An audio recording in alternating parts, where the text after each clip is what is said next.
Assalamualaikum warahmatullahi wabarakatuh.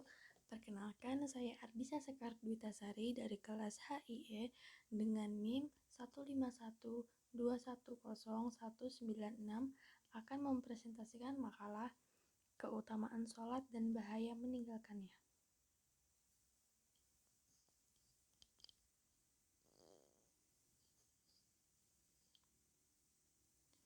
Sebelum lanjut ke materi yang berikutnya, marilah kita membaca bismillah bersama-sama. Bismillahirrahmanirrahim. Oke, baiklah, mari kita mulai. Bab 1, pendahuluan. Latar belakang.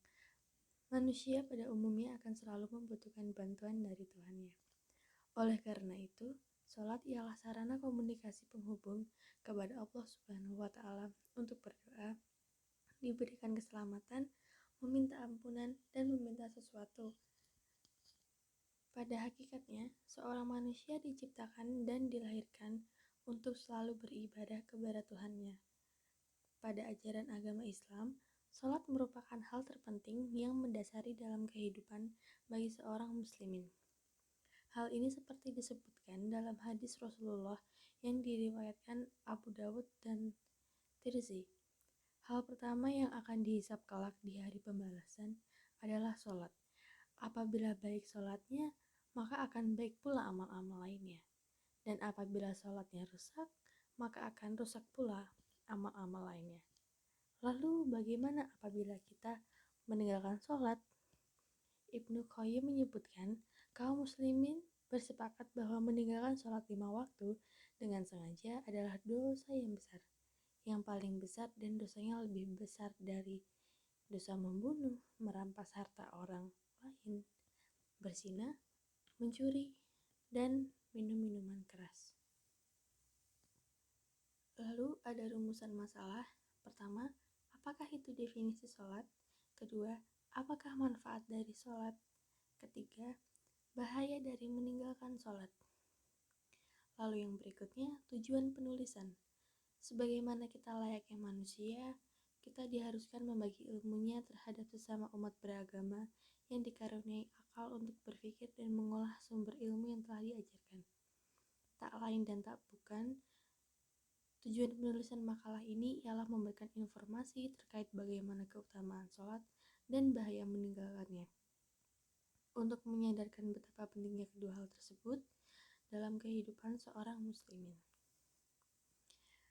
Baik, kita akan memasuki bab kedua, yaitu bab pembahasan keutamaan sholat. Sholat merupakan salah satu bagian dari rukun Islam yang wajib kita laksanakan sebagai seorang muslimin. Sholat tersusun dari berbagai jenis ibadah, seperti zikir, mengingat Allah, membaca Al-Quran, ruku, sujud, menghadap kiblat, berdoa, bertasbih, dan bertakbir. Sholat merupakan ibadah yang paling utama yang diwajibkan kepada kita semua sebagai muslimin. Sholat merupakan oleh-oleh yang diwahyukan kepada Rasulullah tanpa perantara malaikat Jibril. Pada malam Isra Mi'raj, Rasul ke Sidratul Muntaha waktu sholat 5 waktu. Itu juga telah disebutkan dalam Al-Quran dan hadis Nabi Shallallahu Alaihi Wasallam. Dirikanlah sholat dari sesudah matahari tergelincir sampai gelap malam, dan dirikanlah pula sholat subuh. Sesungguhnya sholat subuh itu disaksikan oleh malaikat. Quran Surah Al-Isra surat 17 ayat 87. Maka sudah barang jelas bahwa sholat merupakan ibadah utama dalam agama Islam. Sholat menempati urutan kedua dari rukun Islam setelah syahadat. Sholat juga merupakan salah satu komunikasi kita dengan Allah Subhanahu wa Ta'ala.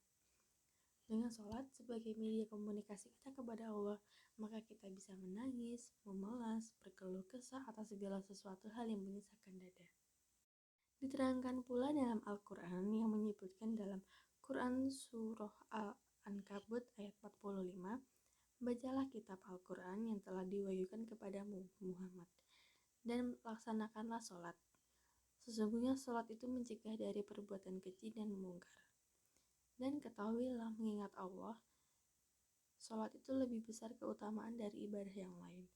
ada pula manfaat daripada sholat itu sendiri.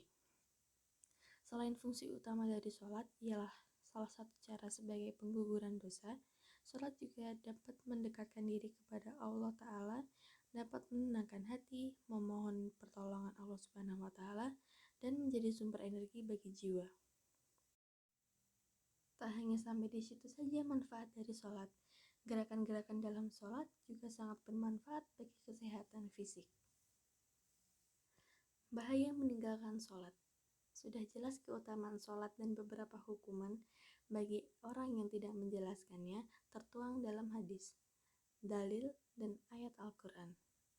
Bahaya apabila kita meninggalkan sholat akan terjerumus dalam kesesatan dan akan masuk ke dalam neraka yang kekal abadi di dalamnya. Imam Ahmad bin Hanbal mengatakan, orang yang meninggalkan sholat adalah kafir, yaitu kekafiran yang disebabkan orang tersebut keluar dari Islam, diancam hukuman mati jika tidak bertaubat dan tidak mengerjakan sholat.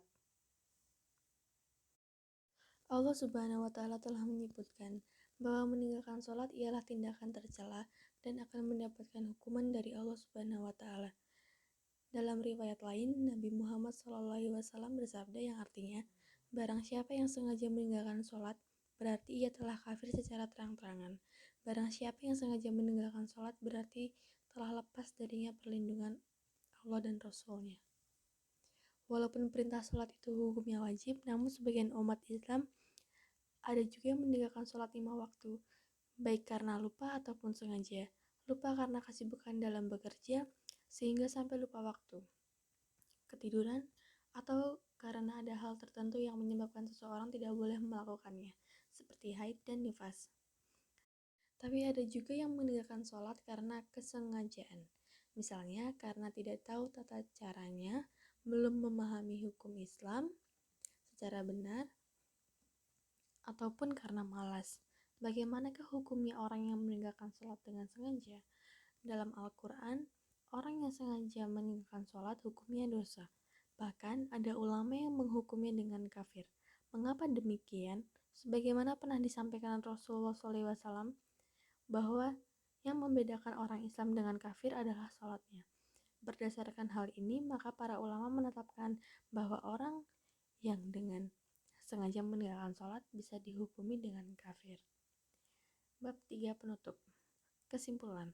Seperti yang telah disampaikan di atas, maka penulis dapat menyimpulkan bahwa sesuai dengan makalah, keutamaan sholat dan bahaya meninggalkannya sangatlah penting dalam kehidupan seorang muslim. Bagaimana seseorang berperilaku dan bertindak, maka lihatlah bagaimana orang tersebut beribadah kepada Tuhannya. Dan apabila manusia sebagai orang muslimin, tentulah kita wajib mendirikan sholat, dan apabila kita meninggalkannya akan mendapatkan balasan yang setimpal. Saran. Meskipun penulis menginginkan kesempurnaan dalam penyusunan makalah ini, akan tetapi pada kenyataannya masih banyak kekurangan yang perlu penulis perbaiki. Hal ini dikarenakan masih minimnya pengetahuan penulis. Oleh karena itu, kritik dan saran yang membangun dari para pembaca sangat penulis harapkan sebagai bahan evaluasi. Sekian, wassalamualaikum warahmatullahi wabarakatuh.